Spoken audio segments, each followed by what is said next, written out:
નમસ્કાર મિત્રો. આજે સીધું ને સટમાં આપણી સાથે એક વિશિષ્ટ વ્યક્તિ છે, જેના માટે ગુજરાત ગૌરવ લઈ શકે એવા જળ સંસાધનના નિષ્ણાત બાબુભાઈ નવલાવાલા આપણી સાથે છે. અને એમનો પરિચય મારે બહુ જ ટૂંકમાં જો આપવો હોય તો ભારત સરકારમાં જળ સંસાધન સચિવ તરીકે રહ્યા, આયોજન મંત્રાલયમાં આયોજન પંચમાં પણ એ રહ્યા અને બીજા ઘણા બધા હોદ્દાઓ ઉપર રહ્યા. પરંતુ એક ખાસ વાત કે વર્તમાન વડાપ્રધાન જ્યારે મુખ્યમંત્રી હતા ગુજરાતના, ત્યારે માન્ય બાબુભાઈને એમણે પોતાના સલાહકાર તરીકે અહીંયા ખાસ નિમંત્ર્યા હતા. અને એ પછી પણ મને લાગે છે ગુજરાતના ત્રણ મુખ્યમંત્રીઓના સલાહકાર એ રહ્યા. અને આજે આપ વડોદરામાં બિરાજો છો. આમ તો મૂળ ભરૂચના છે અને ભરૂચની નર્મદાની જે સ્થિતિ છે એની પણ ચિંતા કરે છે, એટલે એની પણ કદાચ આપણી સાથે થોડી ઘણી વાત કરશે. પણ આજે આપણે જે વાત કરવી છે એ સિંધુ જળ સંધિ, જે ભારત સરકારે હમણાં જે પહેલગામમાં આતંકવાદી હુમલો થયો અને સિંધુ જળ સંધિ જે 1960માં થયેલી પાકિસ્તાન સાથેની, એને સ્થગિત કરવાથી ભારતને કોઈ લાભ થશે કે કેમ, એના વિશે આપણે ચર્ચા કરવી છે. ને આપણી સાથે નિષ્ણાત એવા બાબુભાઈ છે, એટલે મને લાગે છે કે હું ઓછું બોલીશ. મુરબ્બી શ્રી બાબુભાઈ મારા તો વડીલ છે અને મારા માર્ગદર્શક પણ છે. હું એમને હવે છે ને માઇક આપી દઉં છું. બાબુભાઈ, તમને શું લાગે છે? નમસ્કાર હરિભાઈ, સૌપ્રથમ આપને નમસ્કાર અને આપણા દર્શક મિત્રોને પણ નમસ્કાર. આ પ્લેટફોર્મ પર આવા ગંભીર વિષય અને અગત્યના વિષય પર મને મારા વિચારો વ્યક્ત કરવા માટે જે તક આપી છે તે બદલ આપનો આભાર માનું છું.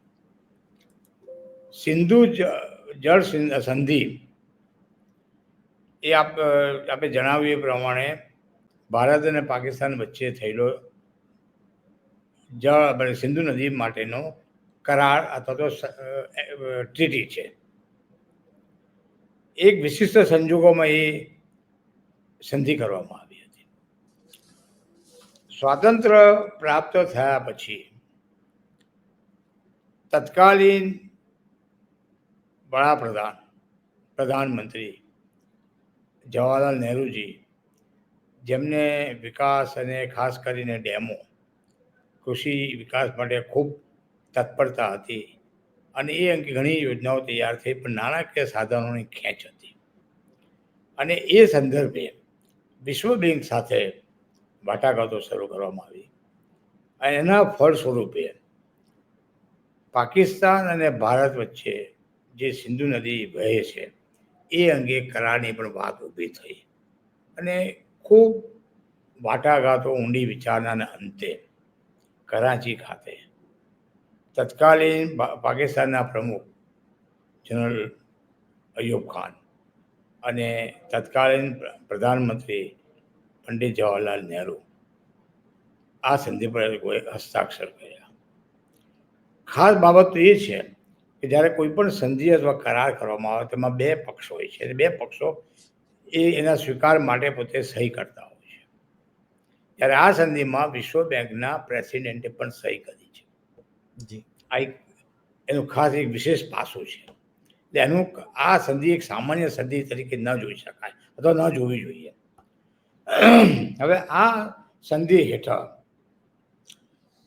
જે પંજાબ એટલે ઉત્તર ભારતમાં જે નદીઓ વહે છે, જેમાંથી અમુક નદીઓ પાકિસ્તાનમાં જાય છે, એમાંની જે પૂર્વીય નદીઓ અને પશ્ચિમી નદીઓ એટલે પૂર્વ તરફ વહેતી નદીઓ, જેમાં રાવી, બિયાસ અને સતલજનો સમાવેશ થાય, અને પશ્ચિમ તરફ વહેતી નદીઓમાં સિંધુ, ઝેલમ અને ચેનાબ. અને એ પ્રમાણે આ સિંધુ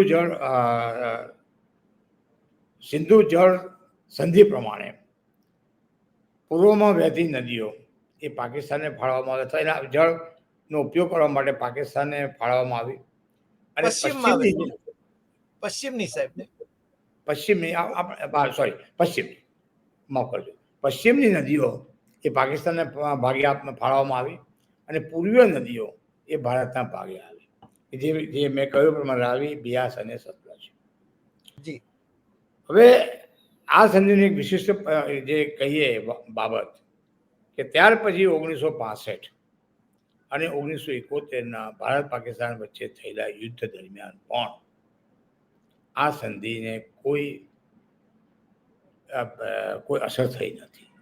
સંધિ જેને કહે ને કે it stood like a rock even during those stormy times.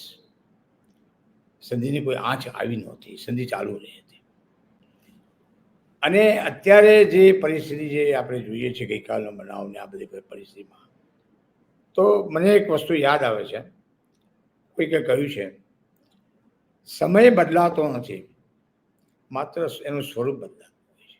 એટલે સ્વરૂપ બદલીને સમય આવતો હોય છે. આજની પરિસ્થિતિ સિંધુ નદીના સંદર્ભમાં હું કહી રહ્યો છું, જેને કે તીવ્ર લાગણીઓ આપણા ભારતીયોના મગજમાં છે, આ તો મનમાં છે સિંધુ નદી વિશે વિસાવી પાકિસ્તાન. એ જ પરિસ્થિતિ 2000 અને 2002ની વખતે પણ લગભગ આવો જ સમય હતો, જ્યારે હું કેન્દ્ર સરકારમાં જળ સંસાધન મંત્રાલયનો સચિવ હતો. અને એ વખતે પ્રાઇમ મિનિસ્ટર અટલ બિહારી વાજપેયી હતા. વાજપેયી સાહેબ પ્રાઇમ મિનિસ્ટર હતા. હવે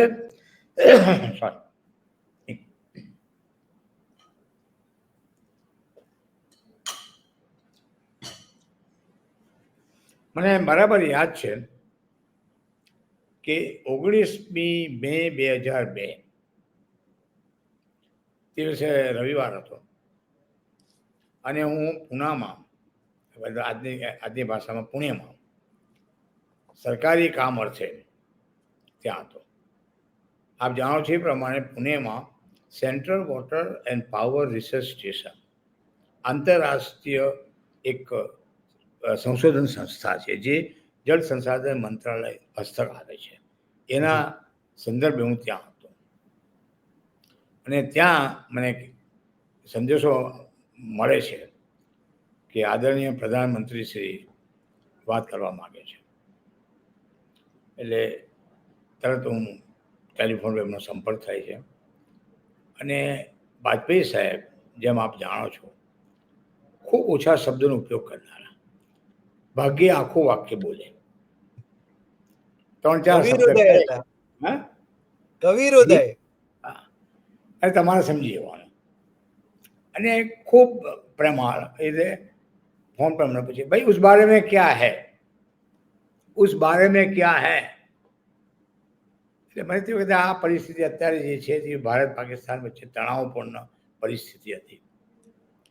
એટલે મેં કહ્યું સાહેબ, તો એ અંગે મેં નોંધ મોકલી આપી છે, આના વિવિધ પાસાઓની છણાવટ કરતી અને એ સંદર્ભમાં અથવા એના પાર્શ્વભૂમિકામાં કયા પ્રકારનો નિર્ણય લઈ શકાય અથવા લેવો જોઈએ એ અંગેની મેં નોંધ આપણા મંત્રાલયમાં, સંરક્ષણ મંત્રાલયમાં અને કેબિનેટ સેક્રેટરીમાં મોકલી આપી છે. તો वाजपेयी साहब ने वो ठीक है, तुम क्या चाहते हो. એટલે મેં મારો અભિપ્રાય ફોન પર બહુ ટૂંકમાં વાત કરી. ને પછી મને પૂછે કે ક્યાં પ્રોગ્રામ હે. તો બીજે દિવસ હું બેંગ્લોર જવાનો હતો સરકારી. ફોન મૂકી દીધો. પછી મને વિચાર થયો કે પ્રધાનમંત્રી મારા પ્રોગ્રામ વિશે શા માટે પૂછપરછ કરે. એટલે એમની એક જો એક વિશિષ્ટતા અથવા તો એક મૃદુતા, ટેન્ડરનેસ. જી. I got the signal. હું તરત દિલ્હી પાછો ફરું છું સોમવારે, એટલે કે 20મી તારીખે, 20મી મે 2002. જી. લગભગ સુમારે 2 વાગે PM રેસિડેન્સમાં એક મિટિંગ હતી, એટલે મિટિંગ રાખવામાં આવી. હવે એ બેઠકમાં તત્કાલીન ડેપ્યુટી પ્રાઇમ મિનિસ્ટર અડવાણી સાહેબ હતા, જસવંતસિંહજી હતા, પછી અમારા મંત્રીશ્રી એ પણ હતા, અર્જુન ચરણ શેઠીજી, હું હતો, સંરક્ષણ વિદેશ મંત્રાલયના સચિવો અને લશ્કરી અધિકારીઓ હતા. બેઠકમાં આ જ મુદ્દો સિંધુ જળ સંધિ અંગે હતો. એટલે મેં મારા વિચારો ત્યાં વ્યક્ત કર્યા કે આને આ સમજૂતીને સ્થગિત કરવાથી કે તોડવાથી તે વખતે એક શબ્દ એબ્રોગેશન આવેલો. એટલે તોડી નાખો. તોડી નાખો એટલે abrogation and suspension, this were the two words તે વખતે. એ બંને વચ્ચેની પરિસ્થિતિ કઈ થાય કાયદાકીય એ વાત કરી ને સરવાળે મેં પછી વાત કરું છું કે એ મારા છે તો એ બેઠકમાં કે નેશનલ સિક્યોરિટી કાઉન્સિલ સેક્રેટરીએટ જે આપણા પ્રધાનમંત્રી હસ્તક આવે છે, એમને ઇન્ટરનેશનલ લો એક્સપર્ટ સાથે આપ અંગે ચર્ચા વિચારણા કરી હતી અને એમને અભિપ્રાય એવો હતો કે સસ્પેન્શન ઓફ ટ્રીટી જો કરીએ તો આંતરરાષ્ટ્રીય કાયદાને અનુરૂપ હોઈ શકે કે નહીં. જવાબ આમાં આવે છે. એ વાત પણ ત્યાં થઈ. ત્યાર પછી એની સાથે જે જીઓ પોલિટિકલ ડાયમેન્શન્સ હતા એની ચર્ચા થઈ. એટલે લગભગ પોણો કલાકના અંતે એ બેઠક પૂરી થઈ અને પ્રધાનમંત્રી વાજપેયી સાહેબ ત્યાંથી સંસદ ચાલુ હતી, સત્ર ચાલુ હતું, એ ઉઠીને ત્યાં ગયા. સુમારે 4 વાગે તે દિવસે સંસદના લોકસભાના પટલ પર વાજપેયી સાહેબે સ્ટેટમેન્ટ કરે છે, નિવેદન કર્યું કે આ બાબતમાં સરકારે ખૂબ ઊંડાણપૂર્વક અને સર્વગ્રાહી વિચારણા કરી છે અને એ મત પર આવે છે કે આ સંજોગોમાં સિંધુ જળ સંધિ સાથે કોઈ છેડછાડ કરવી રાષ્ટ્રીય હિતમાં નહીં. વાહ વાહ. આજે પણ એ છે, એ કારણ કે પ્રધાનમંત્રીનું સ્ટેટમેન્ટ હંમેશા સચિવાલય માટે પાર્લામેન્ટના છે તો રેકોર્ડ પર રહેતું હોય છે આજે પણ. જી. એટલે આજે લગભગ આવી જ પરિસ્થિતિ થઈ છે. એનો સંદર્ભ થોડો જુદો થઈ ગયો છે અત્યારે કે ભાઈ પહેલગામની વાત છે, આ જ વાત, બધું બરાબર છે. પણ સાહેબ આમાં નવલાવાલા સાહેબ પ્રશ્ન એ થાય છે કે ધારો કે આ સંધિ મુજબ ભારતને જે પાણી વાપરવા માટેની જે તક આપી છે, જે એમાં છે ને જોગવાઈ કરવામાં આવી છે એ, અને ભારતનું પાણી છે આ નદીઓનું પાણી પાકિસ્તાનમાં વહી જાય છે, એ પાણીને તમે સંગ્રહી ન શકો ત્યાં સુધી તમે એને સસ્પેન્ડ કઈ રીતે કરી શકો? બિલકુલ વ્યાજબી વાત છે કે સસ્પેન્ડ કરો કે એબ્રોગેશન. હવે એબ્રોગેશન સવાલ નથી, સસ્પેન્ડ કરો. પણ સસ્પેન્ડ કરવાથી તમારા નિવેદનથી નદીનો પ્રવાહ અટકી જતો નથી. હા, it continues to flow down. Yes. એટલે જ્યાં સુધી આને માટે સ્ટોરેજ કેપેસિટી આપણે પેદા ના કરીએ અથવા નિર્માણ ના કરીએ ત્યાં સુધી પાણી નીચે વહેતું અટકાવી ના શકાય. અને એ પંજાબ અને સિંધ સુધી જાય છે. પાકિસ્તાનના પંજાબ અને સિંધ સુધી જાય છે. બરાબર છે, બરાબર છે. અને પાકિસ્તાન માટે સિંધુ જળ ખૂબ તરીકે કે જીવનદાતા જેવું છે. એનો ઉદ્યોગિક વિકાસ, જે પછી શહેરો અને ગામડાના પાણીની જે સવલત જોઈએ અથવા સુવિધા જોઈએ એ સિંધુ આધારિત જ છે. હવે આ સંજોગોમાં એક વસ્તુ જોવાની છે કે આ સિંધુ જળ સંધિ હું માનું છું ત્યાં સુધી કદાચ વિશ્વમાં પોતે એક યુનિક ગણી શકાય એવી છે.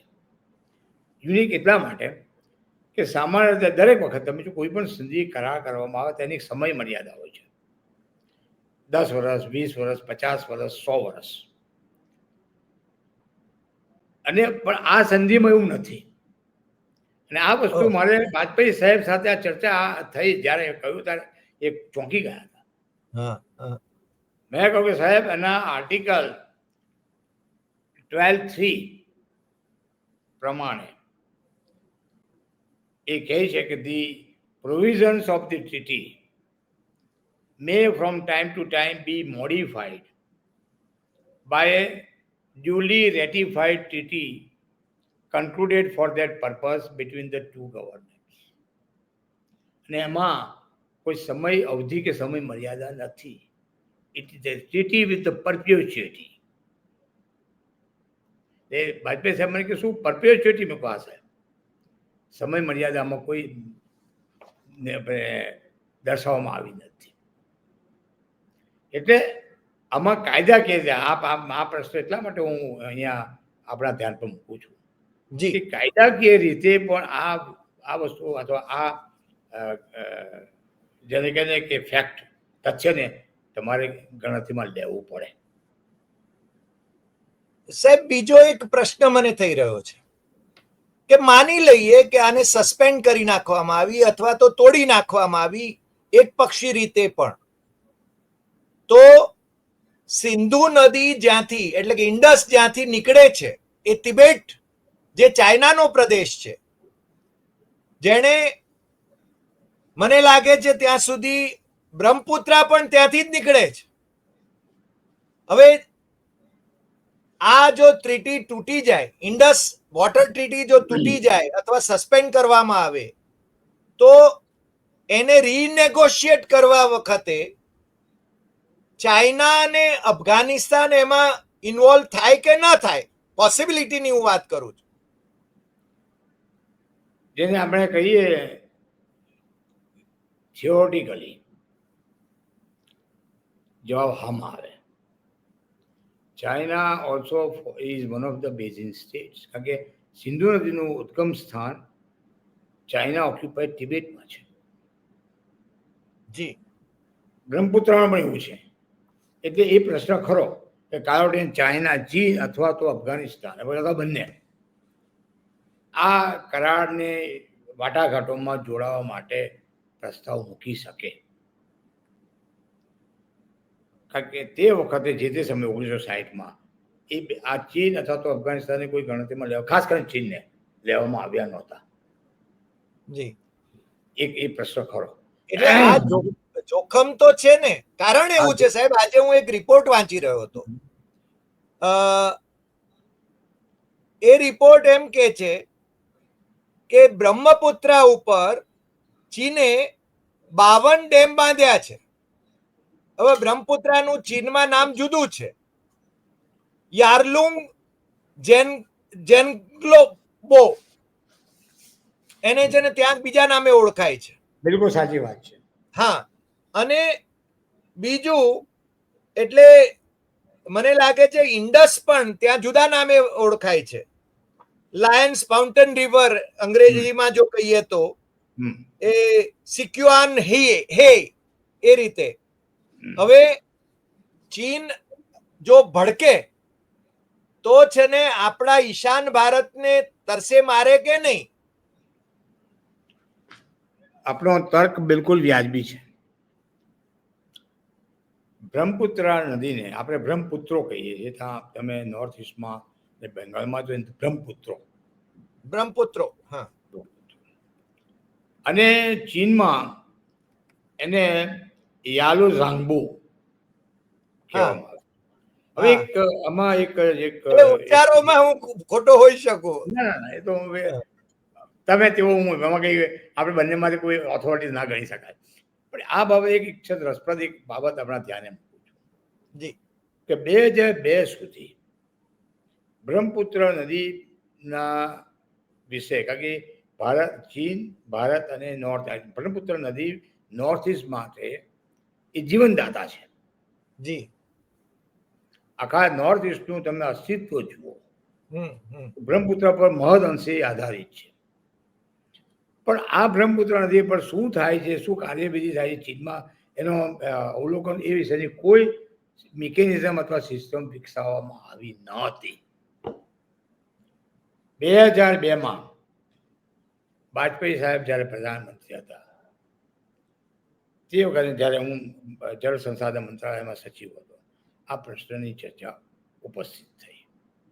દેન વી વર્ક વેરી હાર્ડ કે ભાઈ આ અંગે ચીન સાથે કોઈક મિકેનિઝમ આપણે ઊભું કરવું પડે કે જેથી બ્રહ્મપુત્રા નદી પર એના પ્રવાહો પર જે કંઈક એ શું કે ડેવલપમેન્ટ થતી હોય તેની માહિતી આપણને મળી શકે અને એના ઉપરથી આપણે we can conclude what is going on the upstream. અને એ સંદર્ભમાં તત્કાલીન ચીનના પ્રધાનમંત્રી ત્યારે ભારત યાત્રાએ હતા, ત્યારે હૈદરાબાદ હાઉસ દિલ્હી ખાતે 14મી જાન્યુઆરી 2002 ના રોજ ચીન અને ભારત વચ્ચે બ્રહ્મપુત્ર નદીના માટે હાઇડ્રોલોજીકલ ઓબ્ઝર્વેશન માટેના કરાર કરવા MOU કરવામાં આવેલું. ઓકે ભારત તરફથી સચિવ તરીકે મેં સહી કરી હતી, જ્યારે ચીન તરફથી એમના મિનિસ્ટરે સહી કરેલી હૈદરાબાદ હાઉસ. જી એટલે this was the first step towards establishing cooperative mechanism with regard to Brahmaputra river between China and India. એ અગાઉ આવું કોઈ મિકેનિઝમ નહોતું. ત્યાર પછી તેમાં સુધારો થયા છે સમય અંતે, કારણ કે જેમ જેમ જરૂર લાગે એ પ્રમાણે સુધાર થયા. મારું કહેવાનું તાત્પર્ય એટલું કે 2002 સુધી આ અંગે આપણી પાસે કોઈ માહિતી જ નથી. આ તો એવો કોઈ મિકેનિઝમ. રાઈટ. હવે આપણા પ્રશ્ન પર 52 ડેમ પર આવું છું. એમાં તમે જો જુઓ, બ્રહ્મપુત્ર નદી એક ત્યાં આગળ જતા એને જાયન્ટ બેન્ડ કહેવામાં આવે છે, યુ ટર્ન કહે છે, જ્યાંથી એ ચીનમાં થઈને પછી નોર્થ ઇસ્ટમાં દાખલ થાય છે બ્રહ્મપુત્ર. એ બેન્ડ પર એક મોટો પ્રોજેક્ટ એ લોકોએ એપ્રૂવ કર્યો છે 2024માં, અને 2040 સુધીમાં લગભગ એ પૂરું કરવાનું આયોજન છે. પણ હરિભાઈ, એમાં એક વસ્તુ એક અગત્યની એ છે કે આ જે પ્રોજેક્ટ છે એને એ લોકો શું કહે છે કે એનું નામ મેડોગ હાઇડ્રો પાવર સ્ટેશન. જે મેડોગ એ છે તો તિબેટમાં એક કાઉન્ટી, એટલે આપણે સ્ટેટ જેવું ગણાય. અને એમાં મોટુઓ ડેમ, MOTUO મોટુઓ ડેમ, આ પ્રોજેક્ટમાં 60,000 મેગાવોટની ઉત્પન્ન કરવાની ક્ષમતા ધરાવે એવો આ પ્રોજેક્ટ છે. વિશ્વનો સૌથી મોટો હાઇડ્રો ઇલેક્ટ્રિક પ્રોજેક્ટ, 60,000 મેગાવોટ. અને બીજી ભાષામાં જે આપણે 3 ગોર્જીસ પ્રોજેક્ટ, બહુ જ્યારે કંઈક વિશાળ પ્રોજેક્ટ કહે છે, એના કરતાં 3 ગણો મોટો. ઓકે. એના કરતાં 3 ગણો મોટો આ પ્રોજેક્ટ છે. ગયા વર્ષે મંજૂર કરવામાં આવ્યો છે. બાંધકામ એ લોકો, નિર્માણ કાર્યની એ લોકો શરૂઆત કરવા માંડી છે, અને they want to complete by 2060. ચાઇનાનો ટ્રેક રેકોર્ડ જોતા એ અસંભવ નથી. અને એના કારણે તમે જુઓ કે આ ડેમ થવાથી they would regulate the whole Brahmaputra river the way they want. કારણ કે ડેમ તમે બાંધો છો, એનામાં જો તમે ગેટ મૂકવામાં આવશે અને એ પ્રમાણે તમે પ્રવાહને જતો રેગ્યુલેટ કરી શકો. એ યુ બેનિફિટ છે. હવે આ જ વસ્તુ આપણે કહીએ કે ભાઈ સિંધુ નદી, ફરી પાછા સિંધુ જળ સંધિ પર આવીએ કે ભારતને એવું નથી કે માત્ર પાકિસ્તાન સાથે આપણે આવા કરાર અથવા સંધિ છે. બાંગ્લાદેશ સાથે છે, નેપાળ સાથે છે, ચીન સાથે છે. એટલે જેને આપણે સાદી ભાષામાં કહીએ ક્રેડિબિલિટી જેને કહીએ, અથવા તો કે ભાઈ તમારી વિશ્વસનીયતા, એ પ્રશ્ન પર રહે કે બાંગ્લાદેશ, ભૂતાન, ચાઇના, નેપાળ, હવે જ્યારે એક તરફી આ જાતો જો કરવામાં આવે તો બાકીના જે દેશો સાથે જે આપણે કરાર કરેલા છે, દાખલા તરીકે તમે જુઓ કે ભાઈ ગંગા માટે પણ આપણે બાંગ્લાદેશ સાથે કરાર કરેલા છે. તો આ બધા દેશો પર એના પ્રત્યાઘાતો શું પડે, અથવા આપણી વિશ્વસનીયતા અંગે કયા પ્રશ્નો ઊભા થઈ શકે, વિચારવું. માત્ર સિંધુ નદી પૂરતું આપણી વિચાર અથવા તો નિર્ણય લઈ શકાય નહીં, એ મારો અંગત અભિપ્રાય છે. સાહેબ, બીજો આમાં બ્રહ્મપુત્રની જે વાત આપણે કરીએ છીએ, તો સાથે સાથે institute of defence studies and analysis એની જર્નલમાં 2010માં Senge Sering, visiting scholar at the institute, એને લખ્યું હતું કે China has built a dam near Demchok, Ladakh, on the river Indus. The dam was located by Alice Albania, a British journalist and author of the book Empires of Indus, while tracking the source of Indus. હવે ઇન્ડસ ઉપર પણ જો એ આ રીતે dam બાંધીને એ જળ પ્રવાહ આપણો અવરોધવાની કોશિશ કરે તો બ્રહ્મપુત્ર અને ઈશાન ભારતના રાજ્યોની જે સ્થિતિ થાય એ અહીંયા પણ થઈ શકે ને, ભારત અને પાકિસ્તાન બંનેની. તાર્કિક રીતે આને નકારી શકાય નહીં, તાર્કિક રીતે આને નકારી શકાય નહીં, અને ખાસ કરીને બ્રહ્મપુત્ર નદી માટે. આપ જાણો છો એ પ્રમાણે થોડા સમય પહેલા એક નિવેદન હતું કે સમુદ્ર માર્ગે અમારો જે અધિકાર છે, ખૂબ ખતરનાક અને ખૂબ ગંભીર એ નિવેદન હતું. ચિકન નેક વાળી વાત. બસ એટલે એ બાંગ્લાદેશના મોહમ્મદ યુનુસ. બાંગ્લાદેશ હા, એટલે મૂળ એટલે કે ટૂંકમાં આઈ થિંક આમાં શું થાય કે એક જ શબ્દ હું વાપરું આપણે એના માટે કે સિંધુ જળ નદી જે સિંધુ જળ સંધિ ઇન્ડસ માટે વોટર.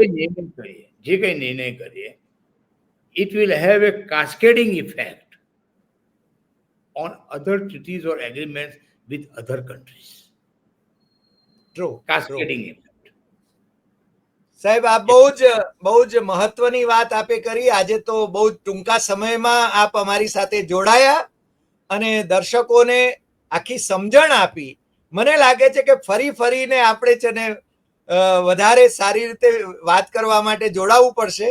આજે આપ જોડાયા, દર્શકો વતી અને મારા વતી આપનો ખૂબ ખૂબ આભાર. નમસ્કાર. નમસ્કાર. ફરીને મળીશું સાહેબ. ચોક્કસ મળીશું. ધન્યવાદ. ધન્યવાદ.